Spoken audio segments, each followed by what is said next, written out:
In today's video, I'm going to summarize the first and second derivative tests in a chart so you can refer to something really quickly. Oops.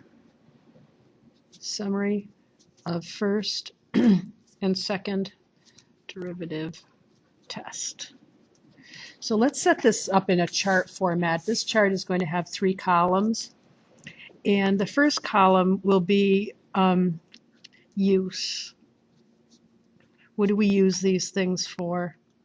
And I'll start out with the first derivative test.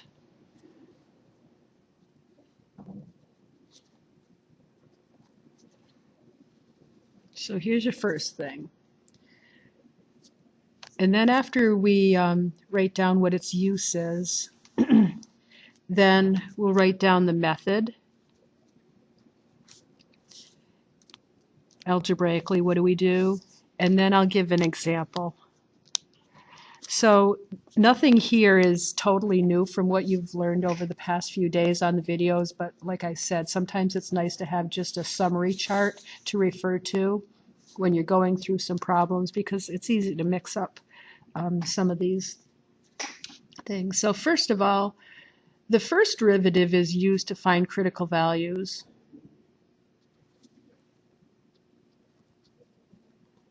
Of x. And these critical values are found by setting the first derivative equal to 0.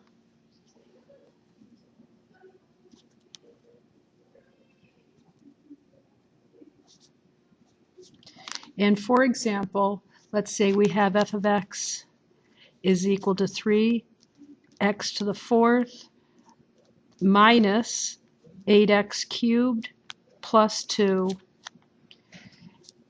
If you find the first derivative of that, you get 12x to the 3rd minus 24x squared. Set that equal to 0. I would divide out the 12 from both sides first, and you get x cubed minus 2x squared. And then since the polynomial is set equal to 0, we can factor out the x squared, and you're left with x minus 2.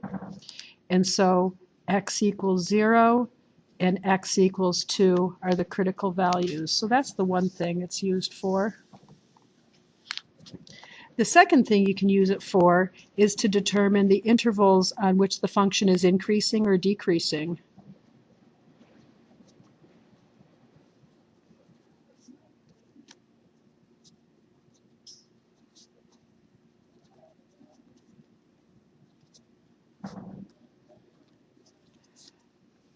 And what we do with that is we set up a first derivative sign table.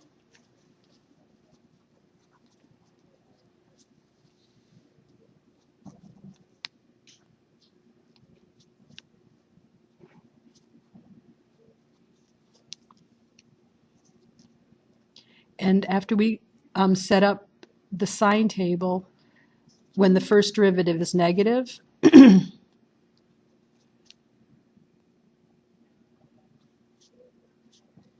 the function is decreasing.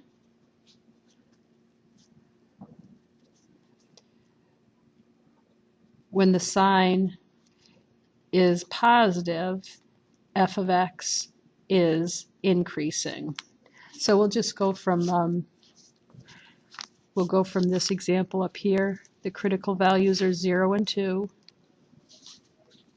We label this as our first derivative sign table.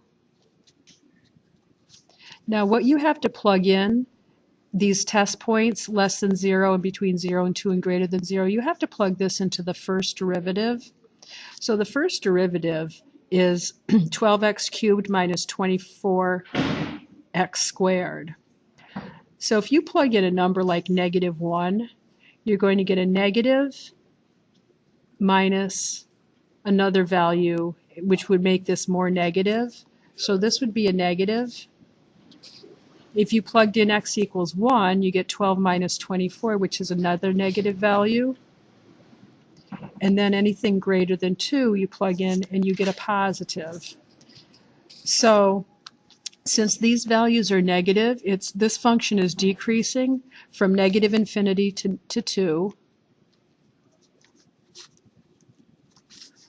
And from 2 to positive infinity, it is increasing. The next thing we can do with the first derivative test is we can classify the critical values as local mins or maxes.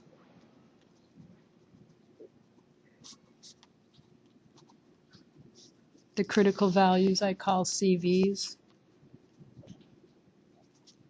So we can classify the critical values as mins or maxes. And these are local or relative. So what we can do is we can check our first derivative sign table if we want to.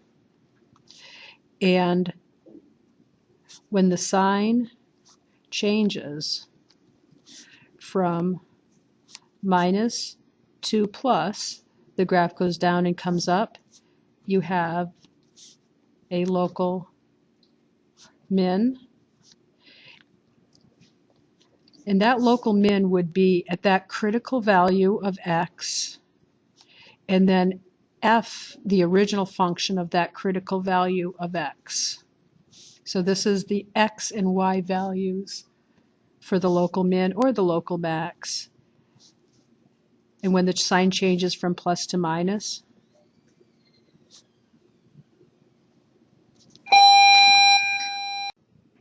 so I got interrupted by the bell on the last one, but hopefully you got down to this point. And then I was just going to add when the sign changes from plus to minus, you have a local max. I'll just draw this picture here. When you have the x value, let's say x equals a for this critical point right here, if you go from a minus to a plus, then the shape of this graph is like this because you've got a decreasing function, then you've got the critical point, critical value, and then you're going up. And so this is a local min.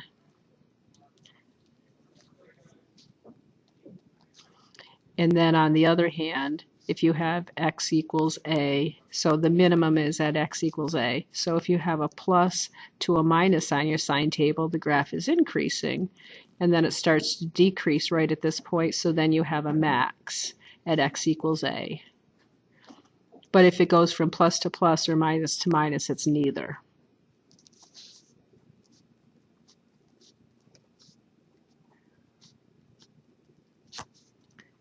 It is not a relative extrema.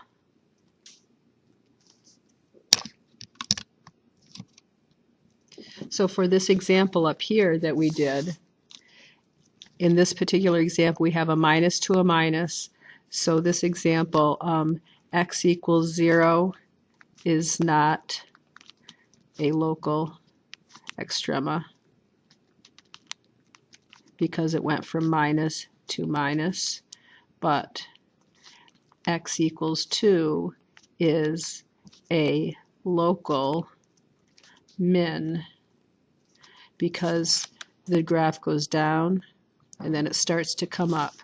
So when you put in x equals 2 into the original problem, 2 comma f of 2 is the min, which is equal to 2 comma, then if you do 3 times 2 to the 4th, 2 to the 4th is 16 times 3 is 48 minus 8 times 8 is 64 plus 2. I think that turns out to be negative 14, which I don't know why I put the parentheses there, is equal to 2 comma negative 14. I did that quickly, so hopefully if I made a mistake, somebody's going to jump on that and tell me that I made a mistake. So that this whole chart is for the first derivative test, and that's pretty much all it gives you. It gives you increasing, decreasing intervals, and it classifies these critical values as either local mins or local maxes. Now I'm going to do, or I'd like you to put another chart on your next page. This is called the second derivative test.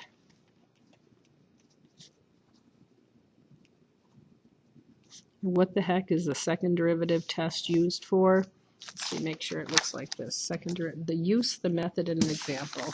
So we're going to have a use, we're going to have a method, and we're going to have an example of the second derivative test. So what the second derivative, one thing that the second derivative is used for is to find the points of inflection.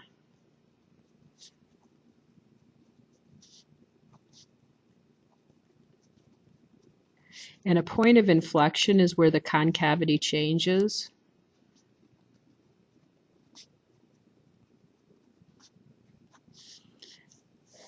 And the method is you're going to set the second derivative equal to 0 and solve for x.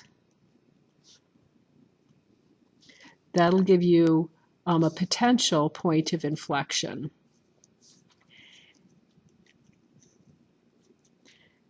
And then, in either the first or second derivative test, make sure when you set the second or first derivative equal to 0, if you have a fraction, make sure you set both the numerator and the denominator equal to 0, because those are also critical values when it's either 0 or it's undefined. I think I'll add that, equal to 0 or undefined. And I think I'll put that on the other method over here, equal to 0 or equal to undefined, because you could have a fraction.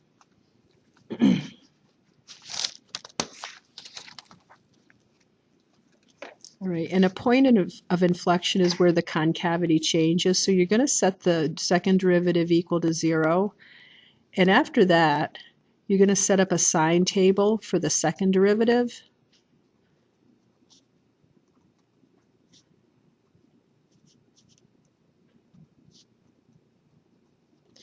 And when it changes signs,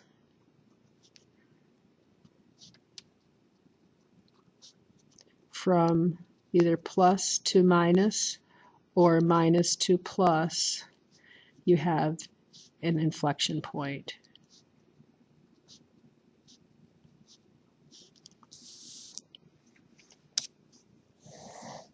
All right, so I'm going to still use that same example that I used before, that f of x is equal to 3x to the fourth minus 8x cubed plus 2.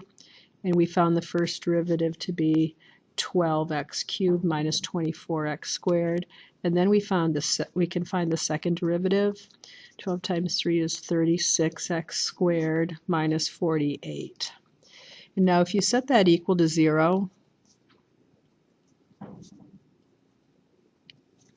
there's a common factor of 12 that you can divide both sides by, and 0 divided by 12 is still 12. So you have 3x to the third, no, 3x to the third. Did I make a mistake here? Yes, this should say 48x. This should say 48x. So we have 3x to the third minus 4x. 48 divided by 12 is 4. And now if you want to solve this for x, you have a common factor of x. So we have 3x squared, or 3x to the first, minus 4. So x is equal to 0, and x is equal to 4/3. So those are possible inflection points. And then we set up our second derivative sign table, and we can label that, should label it, second derivative sign table. So we have a 0, and we have a 4/3 as our critical values here. And then we plug in a negative number, any negative number we can plug in to this second derivative. So a negative squared would be positive. So like if we plugged in -1 here, we'd get 36 plus 48, or we'd get a positive number minus a negative number, which would always give us a positive value here. So that is a plus. And then if you pick a number between 0 and 4/3, I think 1 is probably the easiest number. You get 36 minus 48, which gives you a negative number. And then if you plug in any number bigger than 4/3, like 2, 36 times 4 minus 48 times 2, that would give you a positive value. So in this particular problem, we have 2 points of inflection.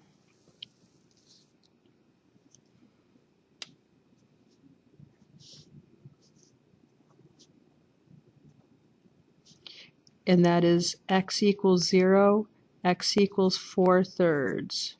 Okay, we have a concave up. A concave up part of the graph holds water.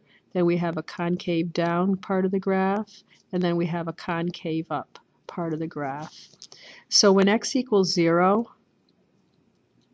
f of 0 is equal to 2.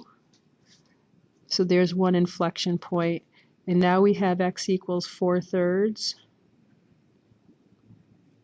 And f of 4/3, let's see if, I think I'm going to use my calculator to get this one.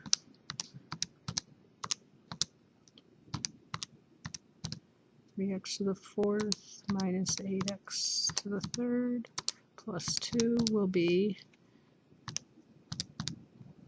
negative 202 over 27. Oh dear.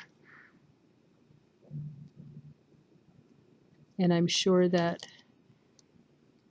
you can check that with your calculator and see that I'm right or wrong, but I have 2 inflection points. So those are the 2 places that the concavity changes. Well, there's another use for the second derivative test. And then the second use is to find the intervals where the function is concave up or concave down, and I just spoke about that before.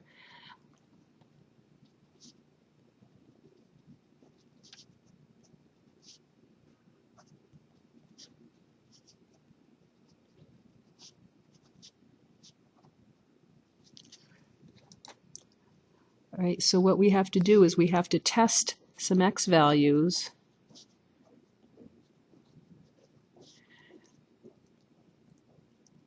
in the second derivative sign table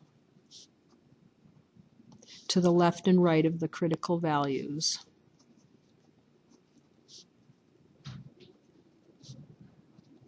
Or of those possible inflection points. All right, and when you have a plus, it is concave up. And when you have a minus, it's concave down. And concave up holds water, and concave down spills water. So in this particular example, we've already done our sign table, so we don't have to redo that. And we have a concave up interval. The interval where f of x is concave up is between negative infinity and 0, and from 4/3 to positive infinity, that is concave up intervals. And then concave down is 0 to 4/3.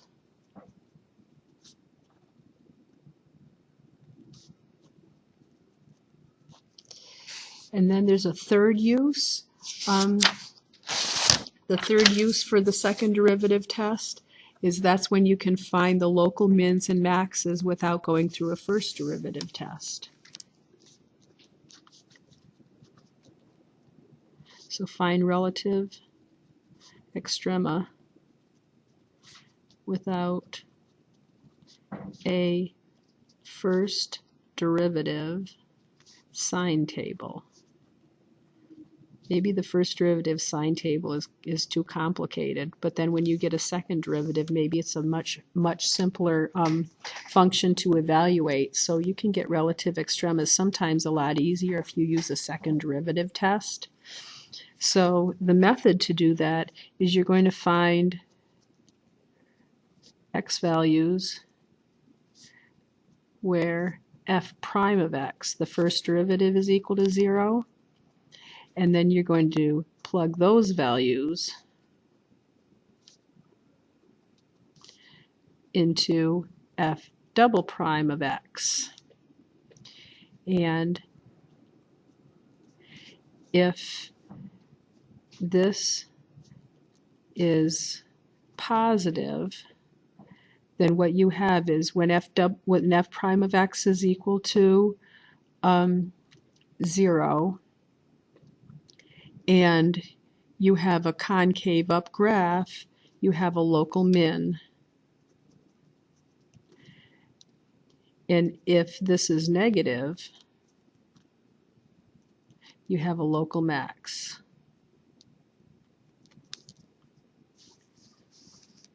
And the example, let's see, that's the third thing. And the example here, well, first of all, I think our first derivative potential, our critical values were 0 and 2. So 0 and 2 were the critical values of f of x. In other words, they were where f prime of x is equal to 0.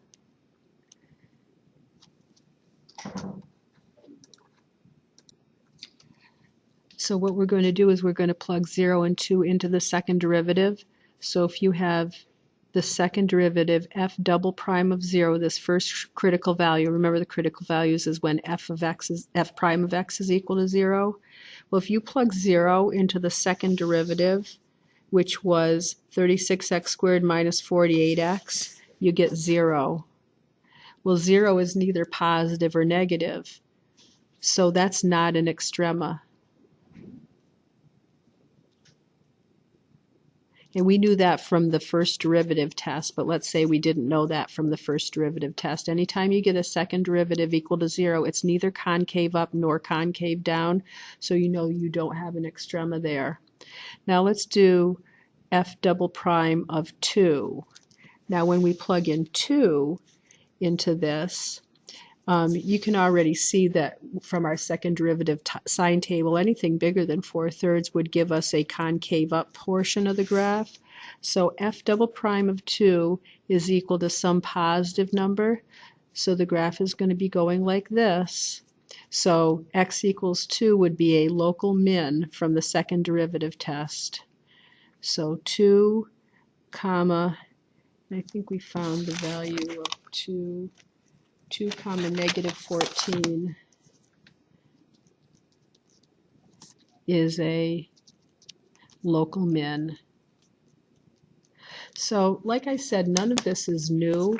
I just wanted to summarize the uses of the second derivative test. So it really has 3 different uses: points of inflection, intervals of concavity, and finding relative extremas if you don't want to use the first derivative sign table.